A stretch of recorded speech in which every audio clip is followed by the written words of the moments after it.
Online What is Spiritism study with us at Light in the Shire Spiritist group.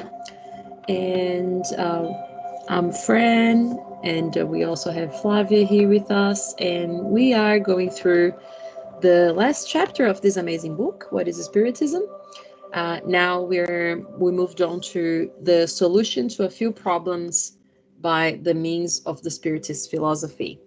And we are going to review today pages 199 to pages 203.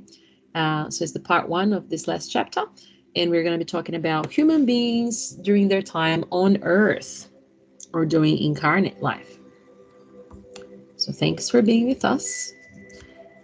Before you keep going, I think you still have the background music. Oh, yes. That'll be better. Got it. Thank you.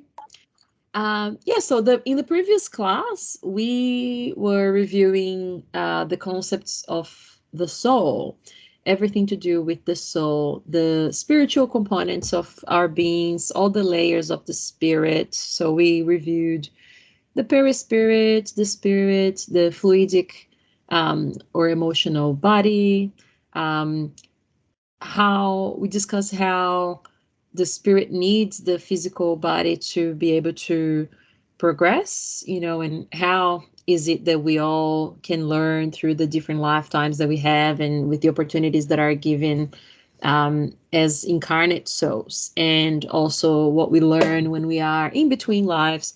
And in this class, Kardec continues the questions and answers format, and we're going to delve into more details about how is it like to prepare to start a new life. So everything to do with the human being whilst being in a new incarnation. So question 116, continuing from where we stopped, says, at what moment does the union between the soul and the body occur?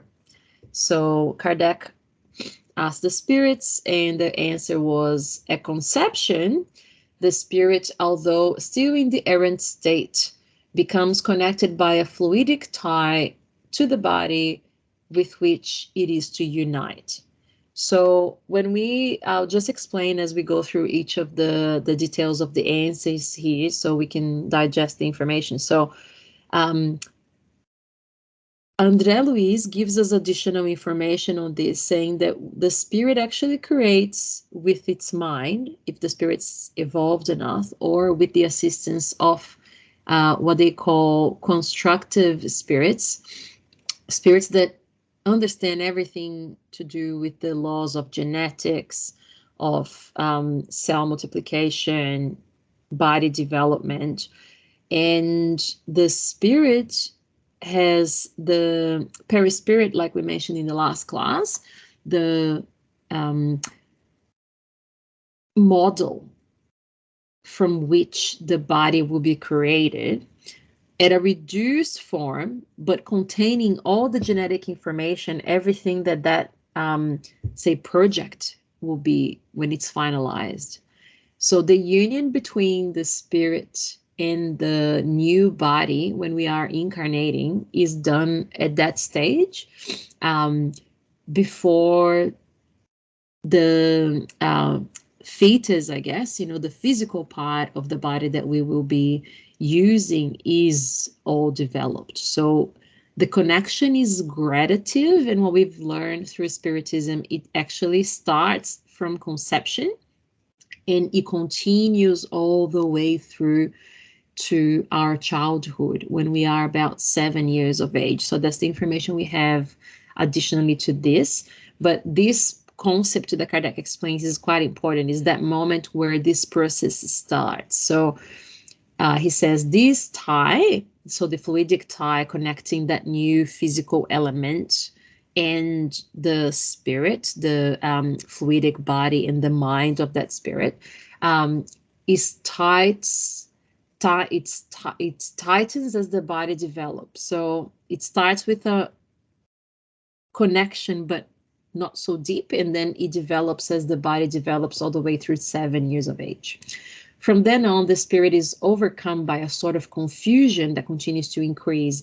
So this is the spirit on the other side, okay? So the spirit that's preparing for reincarnation, as the process of pregnancy, the gestational period of 40 weeks develops, the spirit goes into this state of confusion where it might be losing a little bit of that awareness of who it is, their identity, so they can be molded into this new life, this new incarnation. So like he says here, it's just a process of confusion that increases and increases. And then at the time of birth, the confusion is complete. So it's almost like for a short period of time until the spirit is developing areas of the new physical brain, areas of awareness and cognition, and everything to do with what we do developmentally, I guess, as kids, will slowly be regained. And that's why it's so important for us to have a reincarnation, because we can literally start from a blank canvas again, as in we have our spirit, our consciousness there, but we have for a period of time that ability to be molded into something new, to create a new possibility for us, I guess. So he'll delve into more details here, but I just wanted to explain this process a little bit more. So question 117 is, what is the intellectual state of the child's soul at the moment of its birth? So like we said, the moment of birth is a moment for the spirit where there is mental confusion, because we are having that intelligence and everything that we have developed as a spirits, but in a latent state. So think about it as a software that is very advanced, but it doesn't work with the hardware that we're trying to use it. So you might only be able to have a couple features. So that's exactly how it's like for the new life. So he mentions the soul's intellectual and moral state is the same as before its union with the body. That is, the soul possesses all the ideas they had acquired previously, but due to the change, to get to a new life, this momentary confusion means that the ideas are in a latent state. They gradually awaken, but manifest only in proportion to the development of the child's organs. So, of course, we need then the brain development, speech development, cognition, all the things that we have, as part of our normal development. Slowly, we will be regaining this consciousness, this intellectual and moral state that we have acquired before. All good so far, Flan? If you have any comments, please jump in. No then we have, thank you. We have question 118. What is the origin of innate ideas, precocious dispositions, and instinctive aptitudes for an art or science without having undergone any formal instruction? So this is one of the proofs of reincarnation that we study in Spiritism, actually. So Kardec explores it very logically here. Innate ideas can have only had two possible sources: the creation of some souls more perfect than others, in which case they would have been created at the same time as the body, or the previous progress accomplished prior to the union between the soul and the body. So, of course, in Spiritism, we try to use logic and reason. So it wouldn't be fair for us to understand, and I think in our previous class we discussed this, it's not fair to think that God creates some spirits more perfect than others, or some spirits have just got more opportunities than others. So if we consider the divine as a just, sovereign, it would be injustice to think that we all given different opportunities. So we are all created simple and ignorant, and like we saw, we progress in each life that we're giving, and slowly we actually accomplish all these moral acquisitions, this knowledge acquisition, so the intellect and the moral development, and we then reassess, I guess, what we have already created, what we have already developed in each life. So he continues explaining, since the former is incompatible with God's justice that leaves only the latter, innate ideas are the result of knowledge acquired during previous existences, and which remain in a state of intuition to serve as the basis of acquiring new ideas. So we won't have knowledge of, or awareness, I guess, of everything that we have learned in all our previous lives. Sometimes we might have knowledge that is just dormant for a particular lifetime, so we can, for example, develop new interests. But everything that we conquer as spirits in terms of our knowledge, our advancement in terms of intellectual advancement and moral advancement, it stays with us. And it helps us when we are reincarnating. That's why we might have certain dispositions for, certain things, and we find certain things a little bit hard.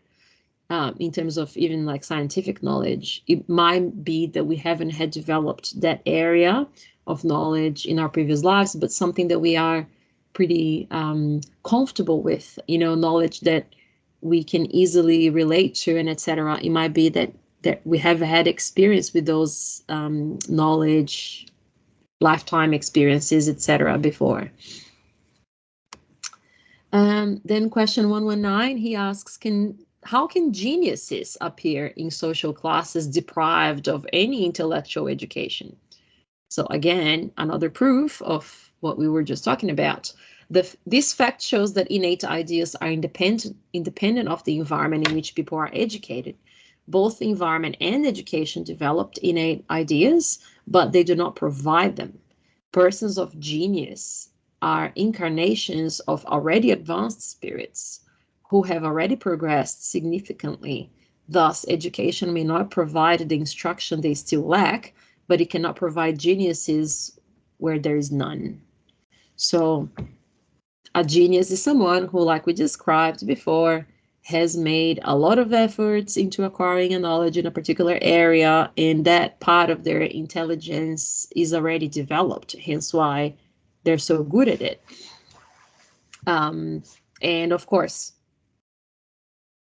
access to opportunities will give us, I guess, some advantages in some areas, but you can't create a genius just by using resources if we think of knowledge as accumulated the way that we just described.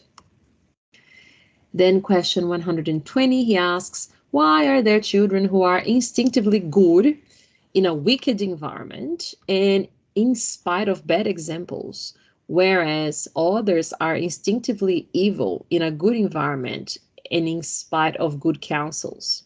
So same thing that we were discussing before, but with the moral aspect, right? So it is the result of already accomplished moral progress, just as innate ideas are the result of intellectual progress. So what we understand in Spiritism is sometimes a spirit might be given a particular familiar context. So in this case, for example, a good child might be born in an environment where the parents are not necessarily very morally evolved, but that child can teach them, the parents, good things, because it has brought with it, with the spirit, the moral knowledge that it has already acquired. And then through the examples of the child, the parents might change. And the other way around, you might have a very good couple of parents and families, and a child that, in spite all the efforts, has that wicked, that evil nature. So that spirit might be given the opportunity of reincarnating in a context where there is a lot of love and understanding and support, as a way to try and mold them to learn those moral values that they have lacked thus far. So question 121 continues to delve into that, parents and upbringings and etc. So it's an example. One of two children of the same parents and educated under the same conditions. Why may one be intelligent and the other slow, one be good and the other evil? Why is that the child of a person of a genius is sometimes a dullard and the child of a dullard person, of a genius. So again, Kardec explains to the spirits that this fact finds its support in the origin of innate ideas. Moreover, it shows that the soul of such a child in no way proceeds from the parents.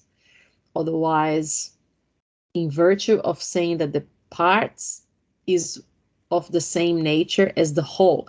So this is one idea that in the Spirits book, it's very well explained, and I think we did explain it in the previous class as well. The parents mainly donate the material components, the genetic material, the chromosomes, everything that soul will need to create its material envelope, the new body. But the parents do not create the spirits of the child. The child's spirit has been created the same way the parent's spirit was created, simple, ignorant, sometimes at different times. It might be spirits that have learned more or less depending on their experiences as a spirit, how many lives they've lived, what progress they've achieved.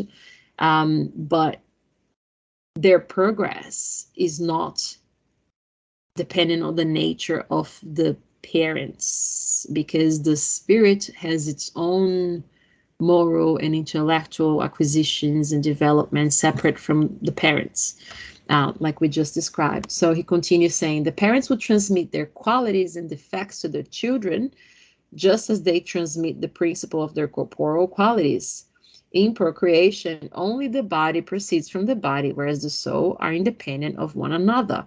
So he will continue to explain this in the next question, but the parents are basically providing education, good examples, a nice home for them to live in, trying to create the environment and the circumstances where we can accomplish our mission as parents, which is to love and educate the same way that we were loved and educated. So we are constantly given the opportunity, and then we give the opportunity to other generations. It's a blessing. Without our parents, without the previous generations, we wouldn't be here. We wouldn't be who we are. So we have to be grateful for that, for that possibility. But our soul and our progress is our responsibility as a spirit. So our parents can only do so much, and as parents, we can only do so much as well. Part of the reincarnatory process and the evolutionary process of the spirit is to learn that we're all responsible for our own progress, for our emotions, for our thoughts, for our actions, and that's what we're going to respond about when we go back to the spiritual realm, what we have done with our possibilities, with what we're responsible for. Okay. And then question 122 is, if souls are independent of one another, where does the mutual love of parents for the children come from? So of course, there's a lot of love involved, in spiritual families and our affinities, and sometimes not so much, because we might not be necessarily from the same spiritual family, or we might have a history. But he explains here, spirits are brought together out of affinity, and birth into this or that family does not happen by chance. Most often it depends on the choice of the spirit, who rejoins those whom it used to love in the spirit world or during previous lifetimes. So like I said before, sometimes our reincarnatory paths might be tailored in a specific way because we need that particular progress, that particular knowledge, that particular environment that family made a commitment to providing us with, and the other way around as well. So we might have got loved ones that we have been together with for many lifetimes, and because we are connected through love, we might be given the opportunity of living with them again, being able to learn with them again, or to support each other through a new lifetime. And sometimes we find a mix in families, right? You might have one or two people that we're quite connected with, we have a lot of affinity with, and you always have one or two people that, it's so hard, so difficult. And that's why we reincarnate together. Because if we're a family, if we're blood from the same blood, chances are that we might have to deal with some of the situations that life requires us to deal with.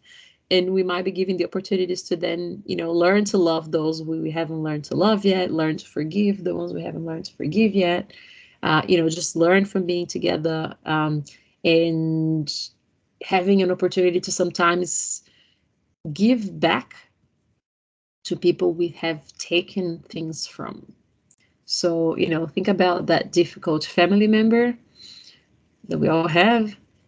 We might have been responsible for them being the way they are, somehow. And that's why we are given an opportunity to be together again, to learn to understand them, to help them. That's what unconditional love is all about. And I know we're very far away from developing unconditional love to the way that I guess Jesus exemplified, but it's the purpose of us being here. It's our potential to develop. So here you are. So he continues in this question saying, furthermore, parents have the mission to aid the progress of the spirits who incarnate in their children and to encourage them. God inspires them to mutual affection. However, they often fail at their mission and they are punished as a result. So as parents or as children, we have to learn to love one another, to help one another, so that's why there's a whole chapter of the Gospel according to Spiritism. Honor your father and your mother, and, learn to love them, because families are important. So this is just to remind us, I guess, that we can still, reconcile, learn to develop affection, acceptance, and etc., and try to be, at least fulfilling our missions, what we promise to accomplish in this lifetime. Okay, in question 123, why are there bad parents and bad children? So just continuing on the same topic. They are spirits who are brought together as a family, not out of affinity, but as a trial and often as a punishment for what they were in a previous existence.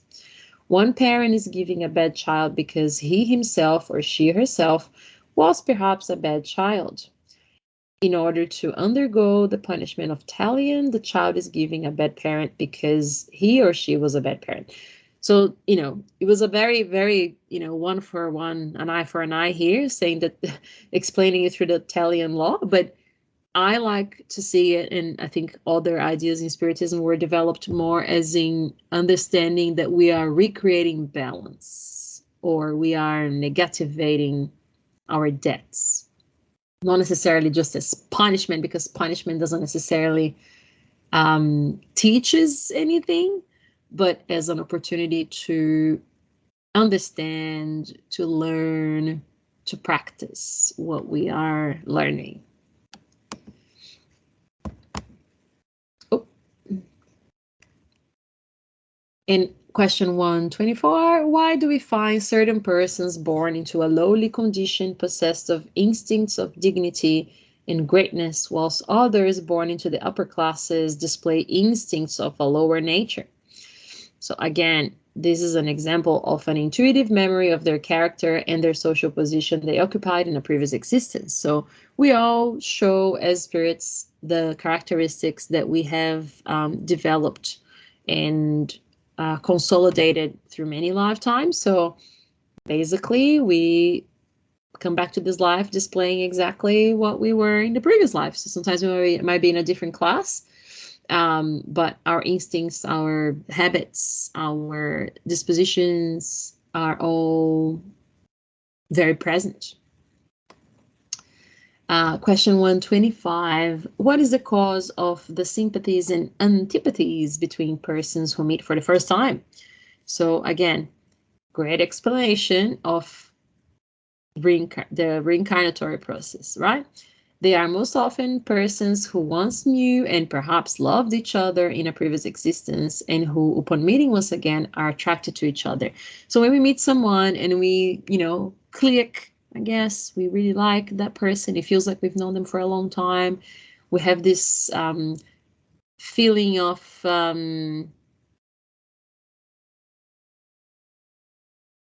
what do people say? Try to remember the word.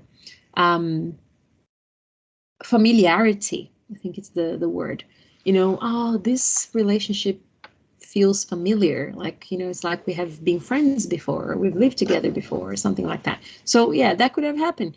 And the instinctive antipathies, or aversions, also result from previous relationships. So we might have come across people that we were not really good friends with. Sometimes we were actually enemies. And sometimes you meet that person, and you feel, oh, I really don't like you. And I don't know why, I just met you, but I really don't like you. Again, you might have had a history, spiritual history. So that explains. Reincarnation explains. So Kardec explains further on this topic that our perispirit radiates around the body a type of atmosphere imbued with the good or bad qualities of the incarnate spirit. So by means of contact with the spiritual fluids or the spiritual energy of the other person that we're meeting, we can experience that feeling, which can be pleasant or unpleasant. So it could be of attraction or aversion, depending on the spiritual energy that we're connecting with. So people who have a similar energy pattern, we have affinities, we feel good about being with them, and we have that same, we are repelled, we feel aversive to the energies that are very different to ours. So we might have similar or dissimilar nature, and this is how the phenomenon of thought transmission may be explained as well. So we also connect with spirits in the spiritual realm that have similar thoughts, similar energies, and that's how our aversion, affinity can be created in that sense as well. So he continues, through the contact of their spiritual fluids or spiritual energies, two souls understand each other somehow. They are in tune with each other and comprehend each other even without speaking. So, probably have those people that you have met, or, maybe a family friend or something like that, that you can just hang out together and it's like, what they're thinking. You have a lot of affinity in that sense. So that's how it is explained as well. So question 126, why don't people remember their previous lives? That's the typical question we hear in Spiritism a lot. Wouldn't such remembrance be necessary for their future progress?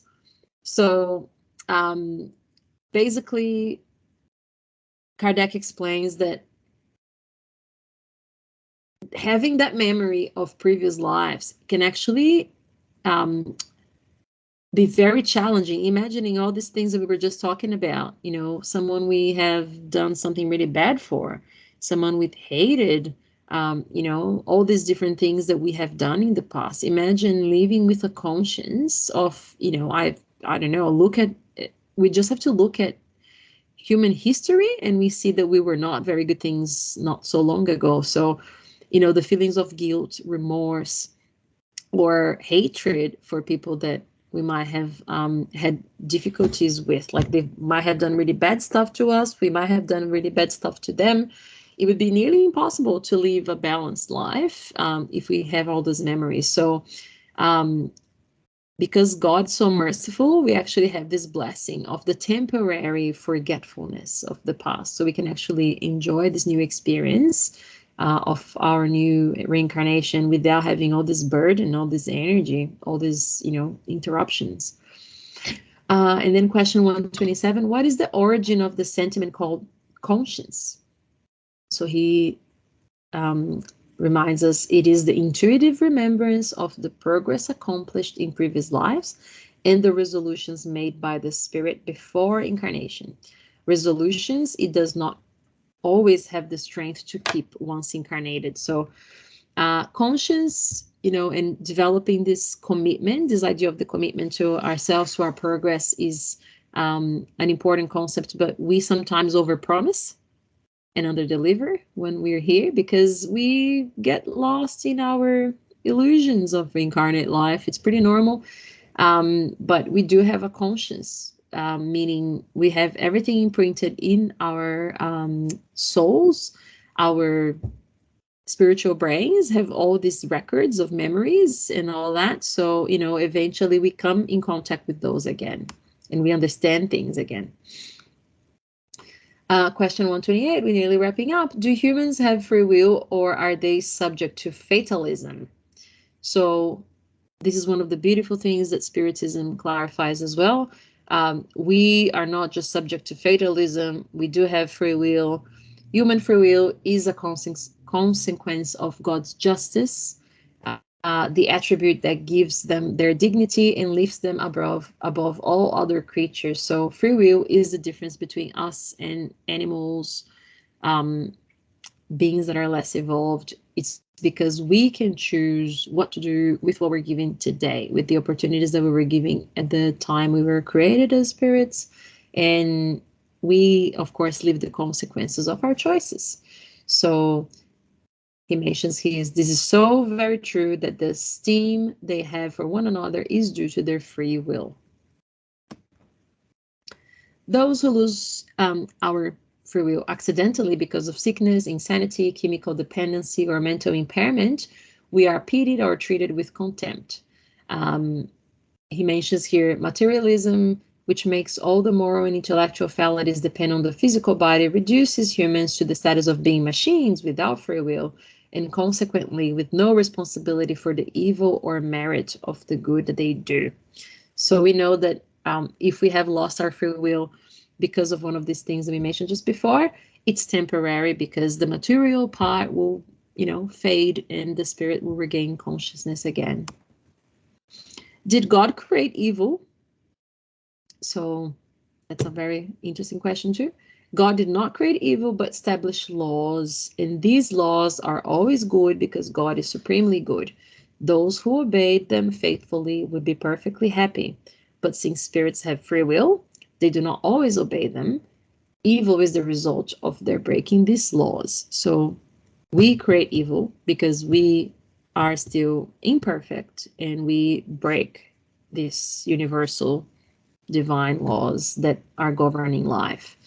And that's how evil is created. But we always suffer the consequences of our actions because of the law of action and reaction. So there's a lot of laws that help us live in a way that is dependent on us, when we become happy spirits, basically.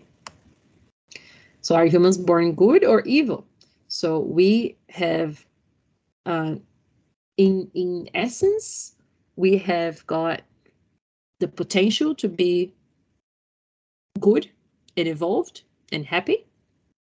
We are created ignorant, and through the path that we decide to follow through our free will, we will, develop good characteristics and not so good characteristics. And as we reincarnate, we have the chances to then, better ourselves, suffer the consequences of we have created, and then learn, so basically it's all about learning and evolving. So what is the origin of good and evil on the earth, and why is there more evil than good? So another good question. The origin of evil on the earth is the result of the imperfection of the spirits incarnated on it. Because the earth is less evolved, so at the moment, like we discussed in our previous classes, we are a planet of trials and expiations, slowly transitioning through to a world of regeneration, but the predominance of evil still is present and derives from the fact that majority of the spirits that inhabit our planet are less evolved or have progressed little. On more highly evolved worlds, where only purified spirits are allowed to incarnate, evil is either nearly or completely unknown. So we are walking very slowly, baby steps towards these more evolved worlds, and we are at the moment going through a transition period. What is the cause of the ills that affect humankind? I think we're nearly finishing. The earth may be considered as both a world of instruction for little evolved spirits and one of expiation for guilty spirits. Humankind's ills are the consequence of the moral imperfection of incarnate spirits. Through the contact of their vices, they make themselves mutually unhappy or punish one another. So we are learning through our mistakes, our, getting things right, but majority of our population is still imperfect. Hence why we need to go through this to learn. So we have this impression that bad individuals frequently prosper whilst good ones are the target of all sorts of afflictions. also it's a temporary thing. So Kardec explains, for those who see nothing but the present life and who believe it's the only one, this fact must be seen as supreme injustice. This is not the case, however, when one considers the plurality of existences and the brevity of each when compared to eternity. So one good thing that Spiritism brings us is hope, this idea that, you know, we're not eternally going to suffer, we're not eternally going to be in the situations that we are. It's dependent on us, in our merits, to seek a happier way to live and to do good and to grow and to develop. If we are seeking to do good things, if we are planting good seeds, we are going to sow good results. So it's all dependent on us, what we decide to do today. But the belief that there is a future life, there is a justice, a supreme justice that is above us all, a supreme intelligence that is taking care of things that we can control, really helps us. So the study of Spiritism shows that the prosperity of bad people has awful consequences for them in subsequent existences, that the afflictions of individuals of the good are, on the contrary, followed by a great and lasting happiness if they have borne their afflictions with resignation. For them, it is like one unfortunate day in a lifetime of prosperity. So it is about how resigned we are when we're suffering, and if we're learning the lessons that we have been given the opportunity to learn through the challenges that we live. And that's it from this. Would you have any additional comments, Fla? No, I think you talked about everything. Happy with that. Perfect. No worries. So thank you so much for joining once again. So our next section is actually next week. We continue chapter 3, the solution of a few problems by the means of the Spiritist philosophy. And we continue with part 2 of these human beings during their life on Earth. So Flavia will take us through page 203 to 206. Thank you so much. We look forward to seeing you then. Bye-bye now.